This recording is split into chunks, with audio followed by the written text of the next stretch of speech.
Students, 8th standard science. Let us start the chapter number 4 exercise. Okay, chapter 4 है आपका metals and non metals. तो page number आप open करिए 77. Which of the following can be beaten into the sheets? कौन सा है जिसको sheet में हम बीट कर सकते हैं?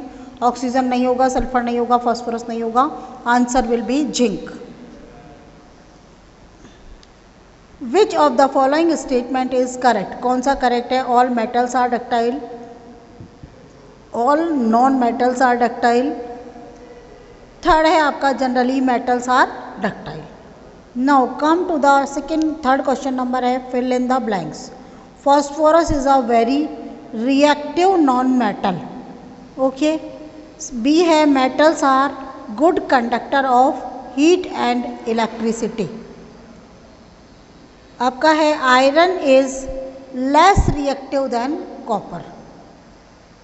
Metals react with acid to produce hydrogen gas. Okay, now turn your page, यानी कि पेज नंबर 77 पर आ जाइए आप. 77 पे make true if the statement is true and F is the statement is false. Generally non-metals react with acid. False. Second है sodium is a very reactive metal. True. Third है copper displaces zinc from zinc sulfate solution. गलत. Coal can be drawn into wires. कोयले की तार बना सकते हो? No. Possible नहीं है. अब आप देखिए क्वेश्चन नंबर 8 मैच मेकिंग पे आइए. गोल्ड आपका आ जाएगा ज्वेलरी में. सेकंड है आपका आयरन, आयरन का आएगा आपका मशीनरी में, आयरन आपका मशीनरी में आ जाएगा. थर्ड आपका एल्यूमिनियम है, एल्यूमिनियम के लिए आएगा आपका रैपिंग फूड. फोर्थ है आपका कार्बन, कार्बन किस में आता है? इसका आएगा फ्यूल. फिफ्थ नंबर पे है कॉपर, कॉपर इलेक्ट्रिक वायर बनाने के काम आता है. मरकरी, मरकरी का आएगा थर्मोमीटर. ठीक है. Now come to the page number 79. About metals find out the wrong one. गलत निकालिए. Metals are brittle when solid. देखिए metals are malleable and ductile. Right. Metals are generally hard. Right. Only reactive metals react with cold and hot water. Right. Metals are brittle when solid. ये आपका गलत है. Turn your page. आपका page number है बेटा जी, कौन सा page है ये आपका? 80. देखिए foods, food can are coated with tin and not with zinc because food जो कैंस होते हैं, खाना डिब्बा बंद खाना आता है ना, उसमें टिन होता है अंदर, जिंक नहीं होता है. क्यों? Because zinc is more reactive than tin. Okay, zinc ज़्यादा रिएक्टिव है टिन से. थर्ड क्वेश्चन है which of the following metal is most reactive? It will be the sodium. Fourth है आपका metals on reaction with oxygen produce. Metals oxygen के साथ क्या मिलती है? Basic oxide. फिफ्थ है identify the non metal from the following which is used for fungus control in agriculture. Agriculture में fungus control के लिए क्या आता है आपका? It will be the answer phosphorus. All the following materials show properties of malleability except. देखिए graphite के अलावा बाकी सारे मटीरियल यानी कि आयरन, एल्यूमिनियम और सिल्वर सबके साथ आपको क्या करते हैं? मीलेबिलिटी बताते हैं, मैलेबिलिटी. सेवेंथ है all solution of ash obtain after burning magnesium ribbon in the air will turn. वो क्या हो जाएगा? कोई भी जो मैग्नीशियम रिबन है उसको अगर हमको ऐश मिलती है यानी कि राख मिलती है उसकी, तो वो एयर में जब उसको जलाते हैं मैग्नीशियम रिबन को, जो राख मिलती है उसके लिए क्या पूछा उन्होंने? Red litmus to blue. बिल्कुल सही बात है. Because it is acidic in nature. No, गलत. तो ब्लू लिटमस टू गलत, ब्लू लिटमस टू रेड गलत, red litmus to blue. Red litmus paper को वो ब्लू कर देता है because it is basic in nature या एल्कलाइन इन नेचर. अच्छा, give an example of metal which is liquid at room temperature. ऐसी metal जो कि रूम टेम्परेचर पर लिक्विड होती है, कौन सी होती है? MERCURY, mercury. ओके, सेकेंड है can be cut with a knife. Sodium ही है, SODIUM, सोडियम जिसको हम चाकू से काट सकते हैं।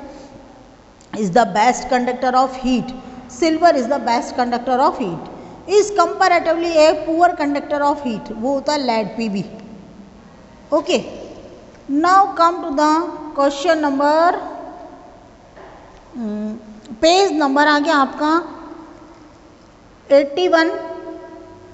fill in the blanks, fill in the blanks from the list of the words given below। आपको हेल्प बॉक्स दिया हुआ है। नंबर 1 है metals are malleable as they can be beaten into sheets। most of the metals react with oxygen and form metal basic oxide। क्या बनाते हैं? Metals जो होती है वो ज़्यादातर ऑक्सीजन के साथ रिएक्ट करती है और बेसिक ऑक्साइड्स बनाती है। Pure gold is 24 carat. Number 4 है metals on reaction with acid produce hydrogen gas. Metal जो होती है वो एसिड के साथ रिएक्ट करके हाइड्रोजन गैस प्रोड्यूस करती है। Generally oxides of non metal are oxides of non metal. Non metal का तो देखिए एसिडिक इन नेचर। 6 नंबर है are non metals and they react with metals to form halides. जब हैलाइड बनाते हैं तो मान के चलिए आप क्या आ जाएगा? Halogens. Halogens HELOGENS, halogens are non metals and they react with metals to form halides. 7th number है of different metal and non metals are use for various purposes. Example है stainless steel for making utensils. तो इसका आ जाएगा alloys, ALLOYS, alloys. Alloys of different metal, जो अलग अलग metal की अलॉयज होती है और नॉन मेटल वो इस्तेमाल की जाती है बहुत सारे अलग अलग उद्देश्य के लिए। 8 नंबर है silver foil is used for decorating sweets. मिठाइयों को डेकोरेट करने के लिए सिल्वर फॉइल का इस्तेमाल किया जाता है because it is non reactive in nature, क्योंकि ये नॉन रिएक्टिव है। क्यों? और अगर मेलेबल कहेंगे तो मेलेबल तो एल्यूमिनियम भी होता है भाई, लेकिन एल्यूमिनियम रिएक्टिव है, अगर खाने के साथ पेट में जाएगा तो नुकसान ही करेगा ना। State whether the statements given below are true और false. Aluminium is used for making foils, true. Aluminium का एल्यूमिनियम फॉइल में आती है जिसमें हम खाना पैक करते हैं। Non metals are good conductor of heat and electricity, गलत। Iodine is a colourless non metal, गलत। Iodine is a liquid metal, गलत। Carbon can be drawn into wires, गलत। Now turn your face, turn your page. Page number है आपका 92 या 82 sorry. हाँ, match the following. Aluminium, अगर aluminium को match करेंगे तो कुकिंग यूटेंसिल्स आ जाएगा। गोल्ड आपका ज्वेलरी बनाने के काम आता है। ऑक्सीजन, ऑक्सीजन किसके लिए काम आता है भाई? रेस्पिरेशन के लिए। क्लोरीन आपका डिसइंफेक्टेंट, DIS, डिसइंफेक्टेंट। और आपका लास्ट आता है आपका रेड फास्फोरस। जो रेड फास्फोरस होता है वो क्रैकर्स यानी पटाखे बनाने में काम में आता है। हु एम आई, मैं कौन हूँ? I am a non liquid non metal in liquid form. देखिए यहाँ पर बिल्कुल कंफ्यूज मत होइएगा आप। I am a non metal in liquid form तो उसका आ जाएगा BROMIN यानी ब्रोमीन। कई बच्चे बोलेंगे आपको कि नहीं मैम मरकरी आएगा। हाँ बेटा मरकरी आएगा, लेकिन इसके लिए हम लोगों को क्या है, जहाँ नॉन मेटल लिखा है ना उसका नॉन हटाना पड़ेगा, क्योंकि mercury is the metal not the non metal. आपकी ब्रोमीन जो है वो है नॉन मेटल, इसीलिए बी अलर्ट कि I am a non metal in liquid form, that is the bromine. अगर क्वेश्चन आ जाता है एग्जाम के अंदर कि I am a metal in liquid form तो वो आपका आ जाएगा मरकरी। सेकेंड है I am a solution of iodine in alcohol. Iodine मैं वो सॉल्यूशन हूँ जिसको अल्कोहल में आयोडीन डाल के बनाते हैं। I am used as a antiseptic, antiseptic के रूप में इस्तेमाल होता है। तो ये क्या आ जाएगा? टिंचर। क्या आ जाएगा? TINCTURE। नाउ चैप्टर 4 की हमने एक्सरसाइज सारी कंप्लीट कर ली है। Okay, thank you.